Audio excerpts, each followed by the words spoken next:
నమస్తే, welcome to MCTV news. ముందుగా headlines చూద్దాం. అన్నమయ్య జిల్లాకు మదనపల్లె అన్నమయ్య జిల్లాగా మార్చడానికి ముఖ్యమంత్రి చంద్రబాబు నాయుడు సుముఖత వ్యక్తం చేశారు. ఎమ్మెల్యే షాజాన్ బాషా వెల్లడి. త్వరలో మదనపల్లెను కార్పొరేషన్ చేయనున్నట్లు ప్రకటన. ఉన్మాది కులవర్ధన్ మృతదేహాన్ని తీసుకెళ్లడానికి ముందుకు రాని కుటుంబ సభ్యులు మున్సిపాలిటీ చెత్తబండిలో మృతదేహాన్ని తరలించి కాంపోస్ట్ యార్డ్ లో ఖననం చేసిన మున్సిపల్ పారిశుద్ధ్య కార్మికులు. త్వరలోనే అన్నమయ్య జిల్లా కేంద్రమైన మదనపల్లెకు మహార్దశ పట్టణనున్నదని ఎమ్మెల్యే షాజాన్ బాషా స్పష్టం చేశారు. నేడు మదనపల్లె పట్టణంలోని టీడీపీ కార్యాలయంలో విలేకరుల సమావేశాన్ని నిర్వహించారు. ఈ కార్యక్రమంలో town bank chairman Nadella Vidyasagar, TDP నాయకులు అరుణ్ తేజ, ఎస్ఎంఎస్ తాన్, రాధమ్మ, సుధాకర్, దేవారింటి శ్రీనివాసులు, జంగాల వెంకటరమణ, మోడం సిద్దప్ప, నీలకంఠ, జాన్ బాబు, బాలుస్వామి, అన్వర్ బాషా, నాగయ్య, నవీన్ చౌదరి, కమలామర్రి, కృష్ణ పాల్గొన్నారు. ఈ సందర్భంగా ఎమ్మెల్యే మాట్లాడుతూ 2 రోజుల క్రితం రాజంపేట పార్లమెంట్ పరిధిలో అభివృద్ధిపైన రాష్ట్ర చంద్రబాబు నాయుడు సమీక్ష చేయడం జరిగిందన్నారు.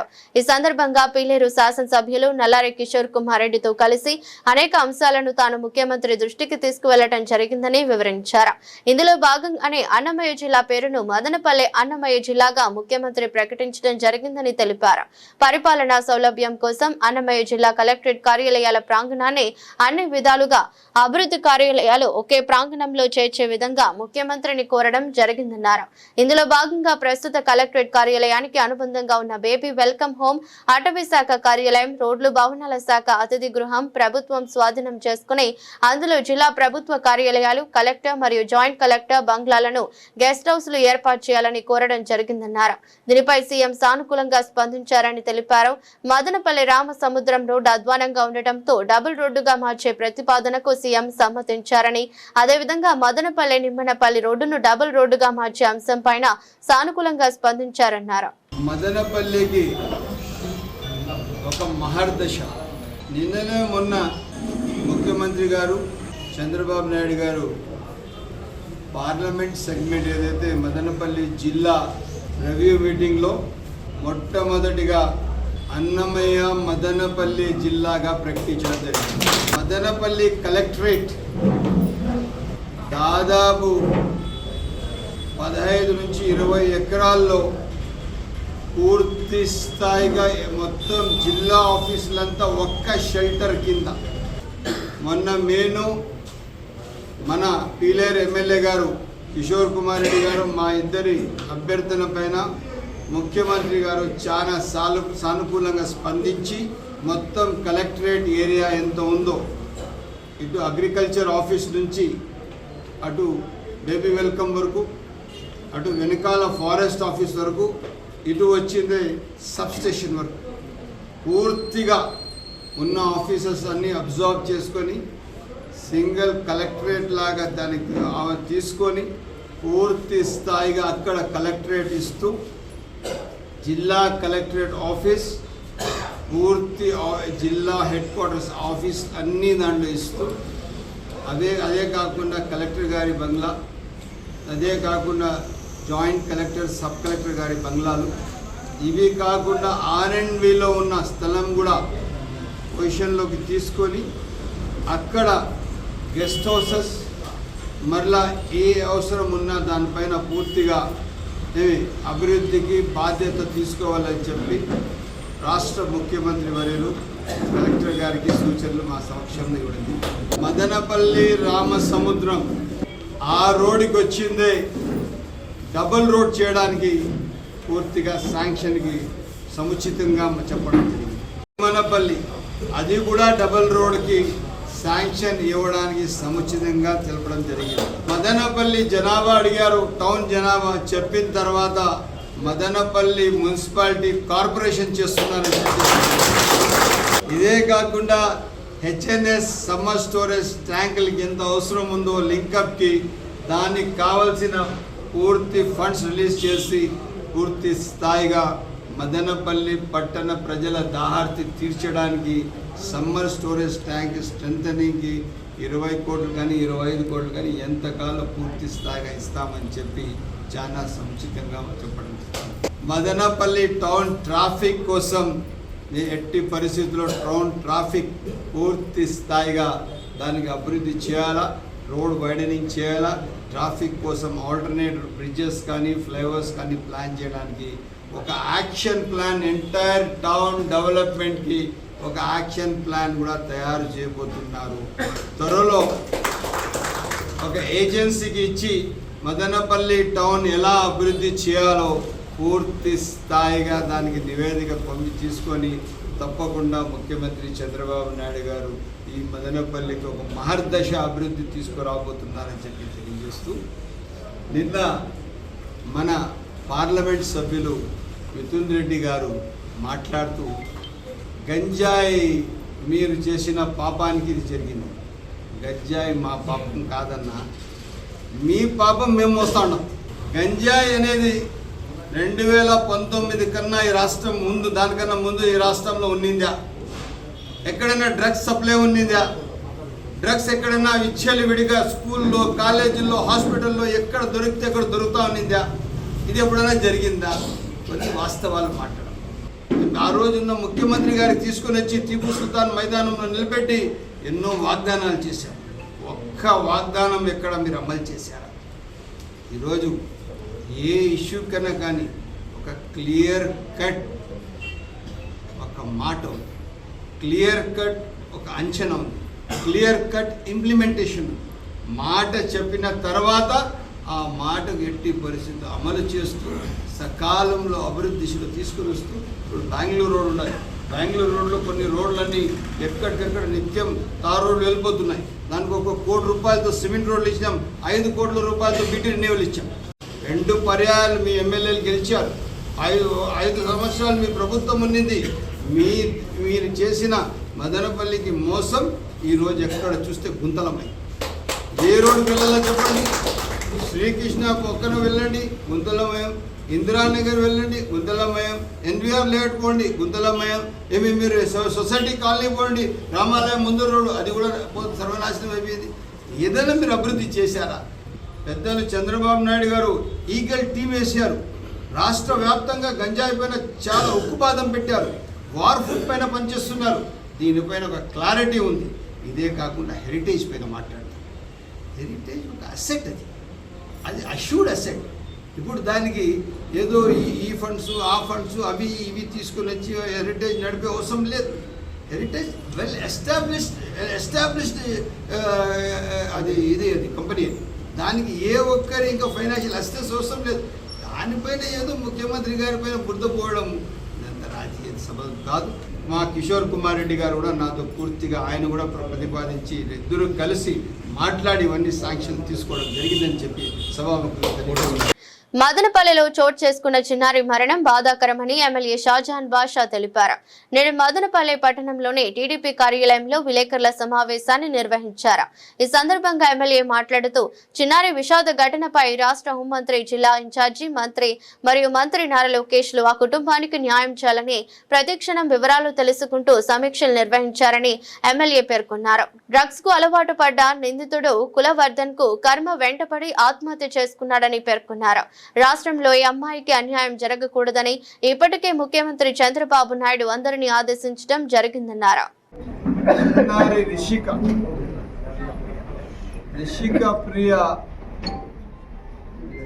ఏదైతే జరిగిందో అది చాలా బాధాకరం. ఆ రోజు నేను, హోమ్ మినిస్టర్ గారు, మళ్ళా మా incharge minister BC Janardhan Reddy గారు తరచూ దానిపైన రివ్యూ చేశారు. లోకేష్ అన్న నాకు తక్షణం పిలిచి ఏం జరుగుతుంది, ఎందుకు జరిగింది ఇట్లా, దీనిపైన ఏం చేశారు, ఎందుకు ఇంత డిలే జరిగింది తెలుస్తానే తక్షణం యాక్షన్ తీసుకొని పాపకు తగిన న్యాయం చేయాలి కదా. లేదన్నా మాకు తెలిసేటప్పటికి ఆ పాప చనిపోయింది. కాకపోతే ఎట్టి పరిస్థితుల్లో వాళ్ళ తల్లిదండ్రులు న్యాయం చేస్తాం. పాప చనిపోయింది. ఏదైతే డ్రగ్స్కి ఎక్కువ గంజాయికో అదేదో చెప్తారే ఆ విధంగా ఆయన అలవాటు ఉన్నట్టు ఆయన కర్మ ఆయనకు తెలిసి, ఏదైతే అతని పేరు కులవర్ధన్ కర్మ అతనికి వింటాడు. దానికి ఎవరేం బాధ్యులు కాదు. కాకపోతే ఈ ప్రభుత్వం చాలా స్పష్టంగా ఉంది. మహిళల పట్ల ఎవరైనా ఏమైనా ప్రవర్తిస్తే దానికి సరైన మూల్యం చెల్లించుకోవాల్సి వస్తుంది. ఇదే కాకుండా ప్రభుత్వం చాలా క్లియర్ కట్గా ఉంది.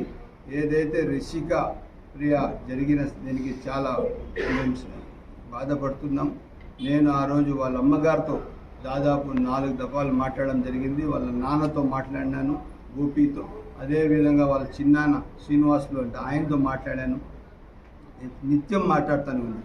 మాట్లాడి అది ఎట్టి పరిస్థితుల్లో సమస్య పరిష్కారం చేస్తామని చెప్పి పూర్తి స్థాయిగా ఆ రోజు ఉండి వాళ్ళకు బాడీ ఇంటి నుంచి తరలించి గవర్నమెంట్ హాస్పిటల్ వచ్చి గవర్నమెంట్ హాస్పిటల్లో పోస్ట్మార్టం అయ్యి బాడీ వాళ్ళు తీసుకువెళ్ళేటంత వరకు కూడా నేను పూర్తిగా దాని వెనకాల ఫాలోఅప్ చేసి క్షణం నేను ఆ రోజు మన లొకేషన్ ఇంట్లోనే ఉన్నాను. నేను అక్కడే కూర్చొని మొత్తం ఫాలోఅప్ చేసి కంప్లీట్ అయినాక మళ్ళీ లొకేషన్ గారికి ఇన్ఫామ్ చేసి వాళ్ళ బయటకు వచ్చాను.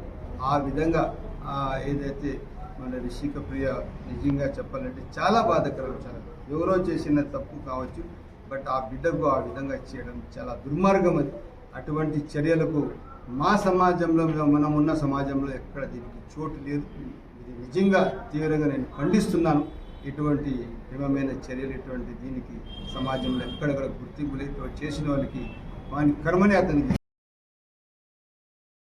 7 ఏళ్ల బాలికను అత్యాచారం చేసి కిరాతకంగా నీటి డ్రమ్ములో ముంచి చంపిన నిందితుడు కులవర్ధన్ మరుసటి రోజు అంగల్లు సమీపంలోని చెరువులో శవమై కనిపించిన విషయం తెలిసిందే. అయితే చెరువు నుంచి మదనపల్లె ప్రభుత్వ జిల్లా ఆసుపత్రికి తరలించిన కులవర్ధన్ మృతదేహాన్ని చూసేందుకు అతడి తల్లి అంజలమ్మ, చెల్లి గాయత్రి, బంధువులు ఎవరూ రాలేదు. కనీసం అతడి శవాన్ని తీసుకెళ్లి అంత్యక్రియలు నిర్వహించేందుకు వారు సుముఖత కనపరచలేదు. పోలీసులు బుధవారం సాయంత్రం 4 గంటల వరకు వేచి చూసి చివరకు కులబలకోట వీఆర్ఓ సుష్మిత ఫిర్యాదుతో చెరువులో ఆత్మహత్య చేసుకున్నట్లుగా కేసు నమోదు చేశారు. తర్వాత ప్రభుత్వ ఆసుపత్రి డాక్టర్ రాధిక, ముదివేడు ఎస్ఐ మధురామచంద్రుడు ఆధ్వర్యంలో శవానికి పోస్టుమార్టం నిర్వహించారు. తర్వాత బాడీని ఫ్రిజర్ బాక్స్ లో ఉంచి మార్చురీ గదిలోనే ఉంచారు. 48 గంటలు గడిచిన కులవర్ధన్ తల్లి, బంధువుల నుంచి ఎలాంటి సమాచారం లేకపోవడంతో ఎటకేలకు పోలీసులు గురువారం సాయంత్రం మున్సిపల్ సిబ్బందికి సమాచారం అందించారు. దీంతో పారిశుద్ధ్య కార్మికులు చెత్తను తరలించి ఆటోను తీసుకువచ్చి కులవర్ధన్ మృతదేహాన్ని అందులోకి ఎక్కించారు. పోలీస్ వాహనం వెనుక నుంచి వస్తుండగా మదనపల్లి బైపాస్ రోడ్లోని మున్సిపల్ కాంపోస్ట్ యార్డుకు తరలించారు. జేసీబీతో గుంత తావి పోలీసుల సమక్షంలో కులవర్ధన్ మృతదేహాన్ని ఖననం చేశారు. మృతదేహాన్ని తరలించిన ఆటో డ్రైవర్, ఖననం చేసిన పారిశుద్ధ్య కార్మికులు తాము చేసిన పనిని నీచంగా భావించడం గమనార్హం.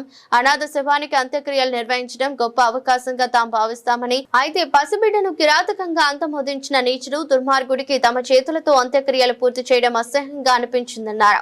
3 రోజుల పాటు రాష్ట్ర వ్యాప్తంగా చర్చనీయాంశంగా మారిన 7 ఏళ్ల బాలిక అత్యాచార ఘటన తదనంతర పరిణామాలు శుక్రవారం కులవర్ధన్ శవానికి అంత్యక్రియలతో ముగిశాయి.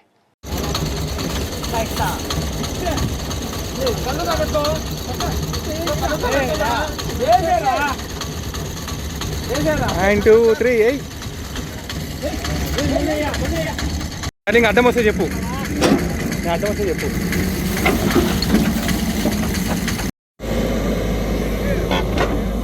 అన్నమయ్య జిల్లా మదనపల్లె పట్టణంలోని ఎస్బీఐ కాలనీలో భూ విక్రయ వ్యవహారం వివాదాస్పదంగా మారింది.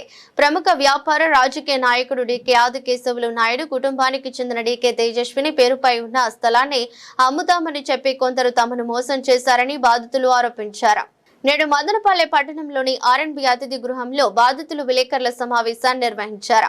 సినీ ఫుడ్ పార్క్ లిమిటెడ్ కంపెనీ పేరుతో ఉన్న 2 ఎకరాల భూమిని కె అమర్నాథ్ అనే వ్యక్తి 1.20 కోట్లకు మాటిచ్చి 60 లక్షలకు అగ్రిమెంట్ చేసుకున్నట్లు తెలిపారు.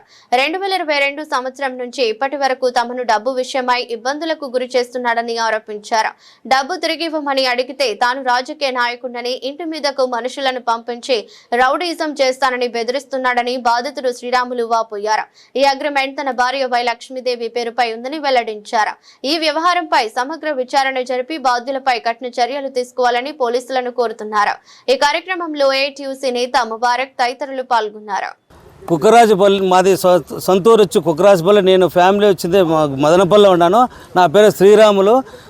కోడికల్ల అమరా అనే వ్యక్తి మా ఇంటి కాడికి వచ్చి 2 నాళ్ళు తిరిగినాడు. కానీ డబ్బులు తీసుకొని ఇండస్ట్రీలో ఇప్పిస్తానని చెప్పి వాడు ఆదికేశం లాంటి పేరు చెప్పి వాళ్ళ కూతురు వాళ్ళ పేరు చెప్పి వాళ్ళ పెద్ద కుటుంబం అని చెప్పి అనుకొని నేనేం చేసిన మోసపోయి అతనికి అమ్మనాడు అనే వ్యక్తి మోసగిచ్చి మా దగ్గర డబ్బులు తీసుకొని సైట్ తీస్తాను అని చెప్పి ఒక 60 లక్షల రూపాయలు డబ్బులు తీసుకొని ఉడాయిచ్చేసి అడ్రస్ లేకుండా వెళ్ళిపోయినాడు. మళ్ళీ ఇక్కడ మదనపల్లి అదే మా దగ్గర కానీ వేరే వాళ్ళ దగ్గర అట్లా డబ్బులు ఉడాయిచ్చి డబ్బులు తీసుకొని ఇక్కడ బిల్డింగ్ తీసుకున్నాడు.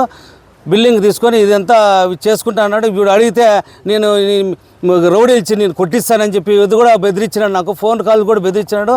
మా వాళ్ళు కూడా బెదిరించినాడు. నీ 20 మంది నేను మీద గలాట్ చేసి చంపుతానని చెప్పి కూడా బెదిరించినాడు. అందుకు ఇప్పుడు అడిగితే మొన్న కూడా అడిగితే ఆయన ఇట్లా చెప్తాడు. అమర్నాథ్ అనే వ్యక్తి చాలా రౌడీ అది పార్టీల పేరు చెప్పుకుంటున్నాడు. తెలుగుదేశం అని చెప్పుకుంటాడు, వైసీపీ అని చెప్పుకుంటాడు, ఇట్లా బీజేపీని చెప్పుకుంటున్నాడు. అన్ని పేర్లు చెప్పుకొని ఇట్లా ఉడాయిస్తాడు, అందరి దగ్గర మోసం చేస్తున్నాడు. ఈయన ఆల్రెడీగా ముందుగానే అందరి దగ్గర కేసులు ఉన్నాయి అతని పైన. ఇట్లా మాకు కూడా తెలియదు, మోసకపోయి ఇట్లా ఇది చేసినాము. దయవిచ్చి న్యాయం చేయాలని కోరుచున్నాము. అమాయకమైనటువంటి వ్యాపారస్తులను మోసం చేయడానికి రోజుకు ఒక్కొక్క కేటుగాడు పుడుతూనే ఉన్నాడు. ఈరోజు మన అన్నమయ్య జిల్లా మదనపల్లికి సంబంధించిన కె అమర్నాథ్ అనే వ్యక్తి Nitish royal developers private limited అనే పేరుతో బెంగళూరు, అలాగే Hindu trading co Bengaluru, Hindu agro fresh fruits private limited Bengaluru, ఇట్లా రకరకాల కంపెనీల పేర్లు చెప్పుకొని కె అమర్నాథ్, కోడికల్లా అమర్నాథ్ అనే వ్యక్తి అమాయకమైన ప్రజల దగ్గర నుంచి లక్షల కోట్ల రూపాయల విలువ చేస్తే ఆస్తులు, అలాగే లక్షల కోట్ల రూపాయల డబ్బులు వసూలు చేసి ఈరోజు మదనపల్లిలో 4-5 కోట్ల విలువైనటువంటి ఒక బంగ్లా గట్టి గృహప్రవేశం చేయబోతున్నాడు. ఇతను మోసం చేసిన వారిలో బాధితుల్లో చాలామంది ఉన్నారు. వీళ్ళలో ముఖ్యంగా శ్రీరాములు అనే వ్యక్తి, అతను మాజీ సర్పంచ్, ఎస్బీఐ కాలనీలో ఉంటాడు. ఆ ఎస్బీఐ కాలనీలో తన నివాసం వద్ద ఉన్నటువంటి ఈ అమర్నాథ్ అనే వ్యక్తి మన ఇంతకుముందు ఉన్న ఆదికేశవ నాయుడు వాళ్ళ కూతురు, ఆదికేశవ నాయుడు మీకు తెలిసే ఉంటుంది. మన పొంగనూరు దగ్గర జ్యూస్ ఫ్యాక్టరీకి సంబంధించిన ఇంతకుముందు అధినేత, వాళ్ళ అమ్మాయి తేజస్వినికి సంబంధించిన ఒక ప్రాపర్టీ దొంగ అఫిడవిట్ పెట్టి శ్రీరాములని మోసగించి దాదాపుగా 1,20,00,000 రూపాయలు అతని నుంచి మరి తీసుకున్న పరిస్థితి ఉంది. దానికి సంబంధించిన డాక్యుమెంట్స్ కానీ బ్యాంక్ ట్రాన్సాక్షన్స్ కానీ అన్నీ కూడా ఉన్నాయి. ఇట్లా అమాయకులైనటువంటి అందరినీ మోసం చేశాడు. ఇప్పుడు ఈ శ్రీరాములు అనే వ్యక్తిని మోసం చేయడం ద్వారా అతను ఆ మనోవేదనతో బాధతో ఈరోజు బయటికి రావడం జరిగింది. ఎవరైతే ఈ కె అమర్నాథ్ అనే వ్యక్తి రాజకీయాలకు ఇక్కడ మనం చూసినట్లయితే వైసీపీ గవర్నమెంట్ అధికారంలో ఉంటే వైసీపీ, టీడీపీ గవర్నమెంట్ అధికారంలో ఉంటే టీడీపీ, బీజేపీ, ఇతనికి దేశంలో ఎన్ని పార్టీలు ఉన్నాయో ఏ పార్టీ అధికారంలో ఉంటే ఆ పార్టీ నాయకులతో ఫోటోలు దిగడం, ఆ పార్టీ నాయకులు నాకు అండగా ఉన్నారని చెప్పి మోసగించడం, ఇదే పద్ధతి. ఇప్పుడు ప్రస్తుతానికి టీడీపీ గవర్నమెంట్ అధికారంలో ఉంది కాబట్టి ఈ మదనపల్లి ఎమ్మెల్యే గారు కానివ్వండి, ఇతర టీడీపీ నాయకులు నాకు బాగా పరిచయం, నువ్వు ఏం చేసుకుంటావో చేసుకో, నిన్ను రౌడీలతో కొట్టిస్తా, రౌడీలను పెట్టించి నీ ఇంటికి పంపిస్తా, ఇట్లా బ్లాక్మెయిల్ చేయడం, రాజకీయ అండదండలు ఉన్నాయని ఒక అబద్ధమైనటువంటి ప్రచారం చేసుకొని, యాక్చువల్గా అయితే ఏ రాజకీయ నాయకుడు అండ ఉండదు, కాకపోతే అబద్ధాలు చెప్పుకొని ఇట్లా మోసగిస్తూ లక్షల కోట్ల రూపాయల వసూలు చేసి ఈరోజు బెంగళూరుకి పారిపోయిన పరిస్థితి ఉంది. ఈరోజు ఆ బాధితుడు ఎవరైతే శ్రీరాములు ఉన్నాడో అతను మాజీ సర్పంచ్ ఈరోజు వచ్చి అందరి ముందర మా మీడియా సమక్షంలో ఈరోజు తన బాధను వెల్లబిచ్చుకున్నాడు. దాదాపుగా 1,20,00,000 రూపాయలు మోసం చేశాడు. ఇంకా మిగతా స్థలాలు కూడా ఇస్తానని చెప్పి అది వేరే వాళ్ళ పేరు మీద ఉన్న స్థలాలను దొంగ అఫిడవిట్ పెట్టి నన్ను మోసగించాడని చెప్పి మోసపోయానని చెప్పి ఈరోజు అతను మీడియా సమక్షంలోకి రావడం జరిగింది. దయచేసి నేను ప్రభుత్వాన్ని ఒకటే కోరుకుంటున్నాను, ఇలాంటి దొంగ పేర్లు చెప్పుకొని పబ్బం గడుపుకొని అమాయకమైనటువంటి ప్రజల్ని మోసగించే ఇలాంటి దొంగలను దయచేసి గుర్తించి జిల్లా కలెక్టర్ వారు కానీ పోలీసు వారు కానీ ఇతని పైన చట్టరీత్యా చర్యలు తీసుకోవాలని, అలాగే సీఎం నారా చంద్రబాబు నాయుడు గారికి నేను విజ్ఞప్తి చేస్తున్నాను, ఇతని పైన వెంటనే యాక్షన్ తీసుకోవాలి. ఇతన్ని ఒకవేళ పార్టీలో ఉంటే పార్టీ నుంచి సస్పెండ్ చేయాలి. ఇతని పైన చట్టరీత్యా చర్యలు తీసుకొని భవిష్యత్తులో ఇలాంటి చర్యలు ఎక్కడా కూడా పాల్పడకుండా ఎవరైతే బాధితులు ఉన్నారో వాళ్ళకందరికీ న్యాయం చేయాలని, మోసపోయిన శ్రీరాములకి న్యాయం చేయాలని చెప్పి నేను కోరుకుంటున్నాను. ట్రాఫిక్ సమస్య పరిష్కారానికి బెంగళూరు బస్టాండ్లోని పూల మండీల దుకాణాలు వారికి కేటాయించిన స్థలాన్ని మించి ముందుకు రావద్దని ఎమ్మెల్యే షాజహాన్ బాషా కోరారు. నేడు మదనపల్లె పట్టణంలోని బెంగళూరు బస్టాండ్ నందు ఆర్ఎండ్బి మరియు ట్రాఫిక్ పోలీసులతో కలిసి ట్రాఫిక్ క్రమబద్ధీకరణపై సమీక్షించారు. ఈ సందర్భంగా ఎమ్మెల్యే మాట్లాడుతూ బస్సులు వెనక్కి పెట్టేందుకు పూల మండీలు అడ్డం వస్తున్నాయని, వారికి కేటాయించిన స్థలంలో దుకాణాలు నిర్వహిస్తే కొంతవరకు సమస్య పరిష్కారమవుతుందన్నారు. స్కూటర్లను బెంగళూరు బస్టాండ్ మలుపులో మూసివేసి ఉన్న పెట్రోల్ బంక్ వద్ద పెట్టుకోవాలన్నారు. ఈ ఫ్రూట్ పండ్లు ఏడుకు వచ్చేలా బస్సు ఒక బస్సు ఇక్కడ నిలబడదు. ఏడుగా పోయే బస్సులు ఇక్కడికి రావాలా, ముందు పోయే బస్సులు అక్కడ ఉంటాయి.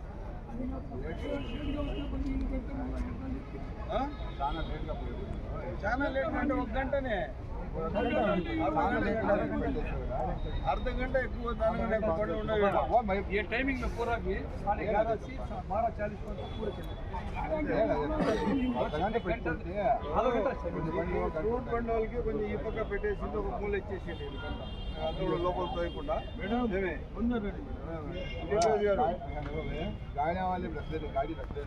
हटाना सोचती है.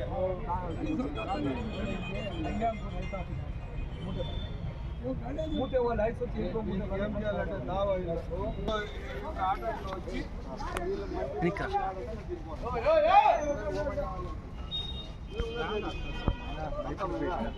వాళ్ళకు ఆటో పక్కే ఉంటుంది. అర్థమైందా? ఏమమ్మా పక్క జరుగుతుంది. ఒక ఆటో ఇక్కడ ఫ్రీ ఫ్లో కావాలి. అర్థమైందా? అటు ఒక ఆటో ఫ్రీ ఫ్లో కావాలి. వీళ్ళకి మండీలు మార్చేంతవరకు వీళ్ళు ఎక్కడైనా కానీ ఏ రోజు వీళ్ళు ఈ పోల్ దాటి ఇప్పగా పెడతారో ఆ రోజు మండీలు మార్చేస్తారు.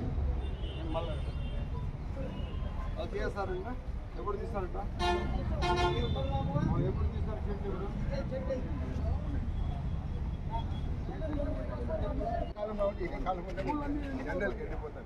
సరే, ఒక 15 రోజులు టైం ఇద్దాము, మళ్ళీ చూసాం. కాకపోతే వీళ్ళు వచ్చిందే పూలు అన్నీ మనం పూలు ఇవ్వాలో పెట్టాం. పూలు దాటకూడదు. సీరియస్గా చూసుకోండి. వాళ్ళే పెయింట్ తెప్పిస్తారు. ఒక మార్క్ వేసేసి ఇప్పుడే మార్నింగ్ వేయించేసి ఏమి ఎంక్రోచ్మెంట్ కాకూడదు. వీళ్ళు బయట రాకూడదు. ఏమైనా బయట వచ్చిన రోజు ఇమీడియట్గా సర్టిఫికేట్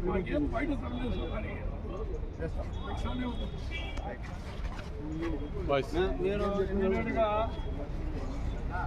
బస్ స్టాండ్ మీ కంట్రోల్లో పెట్టుకోండి. బస్ స్టాండ్లో ఎట్టి పరిస్థితుల్లో ఇప్పుడు ఆ బస్సు ఒకటి నిలబడింది, అంతవరకు పోకూడదు. ఇంకా ఈ బస్సు లోపలికి రావాలి, ఆ బస్సు లోపలికి రావాలి. అంతవరకు పోయే అవసరం లేదు. బెంగళూరు బస్ స్టాండ్ పూల్ అంగడిది తరచు సమస్య ఉన్నది. ఆ సమస్య పైన ఈరోజు నిన్ననే వాళ్ళు కొంచెము షెడ్లు దింపినారు. ఆ షెడ్ల వలన వాళ్లకు అది చాలా బస్ స్టాండ్కి మన దీనికి అడ్డంగా ఉండింది. దానికి గాను ఈరోజు ఇక్కడే విజిట్ చేసి మన టౌన్ ప్లానింగ్ వాళ్ళు వీళ్ళంతా ప్లాన్ చేసి ఇంకా బస్సులు లోపలికి రావాల్సిన అవసరం ఉంది.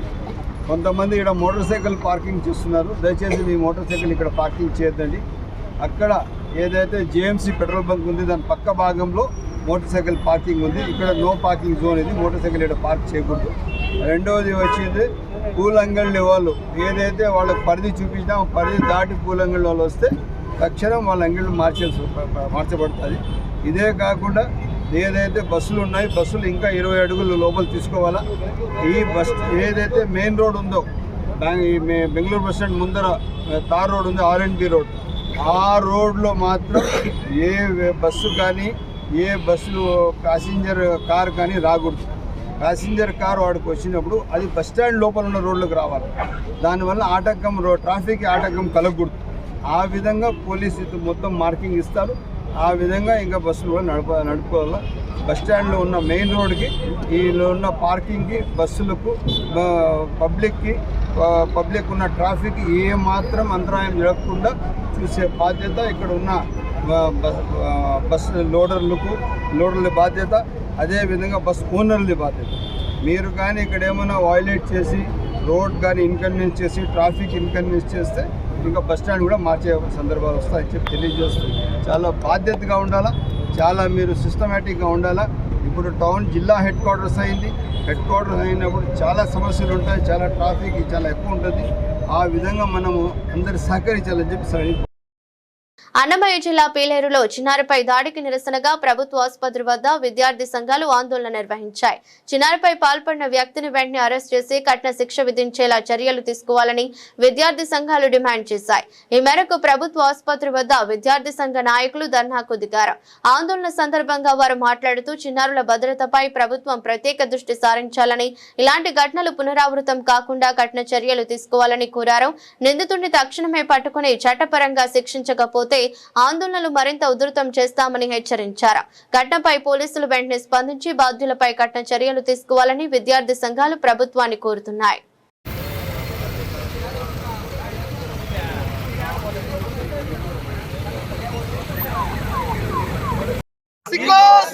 నిందితునికి వైద్యమా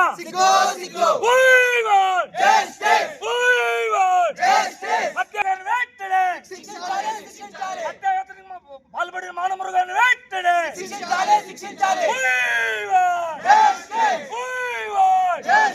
నిందితునికి వైద్యమా నిందితునికి వైద్యమా నిందితునికి వైద్యమా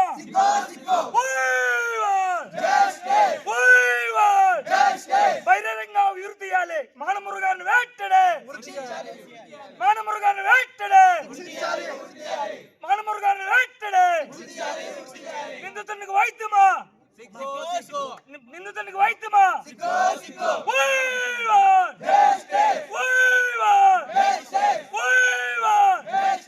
మానమృగాన్ని వెంటనే. వార్తలు ముగించే ముందు మరోసారి హెడ్లైన్స్. అన్నమయ్య జిల్లాకు మదనపల్లె అన్నమయ్య జిల్లాగా మార్చడానికి ముఖ్యమంత్రి చంద్రబాబు నాయుడు సుముఖత వ్యక్తం చేశారు. ఎమ్మెల్యే షాజాన్ బాషా వెల్లడి. త్వరలో మదనపల్లెను కార్పొరేషన్ చేయనున్నట్లు ప్రకటన. ఉన్మాది కులవర్ధన్ మృతదేహాన్ని తీసుకెళ్లడానికి ముందుకు రాని కుటుంబ సభ్యులు మున్సిపాలిటీ చెత్తబండిలో మృతదేహాన్ని తరలించి కాంపోస్ట్ యార్డ్ లో ఖననం చేసిన మున్సిపల్ పారిశుద్ధ్య కార్మికులు. ఇది బులెటిన్. మరో బులెటిన్లో మళ్ళీ కలుద్దాం. అంతవరకు సెలవు. నమస్కారం.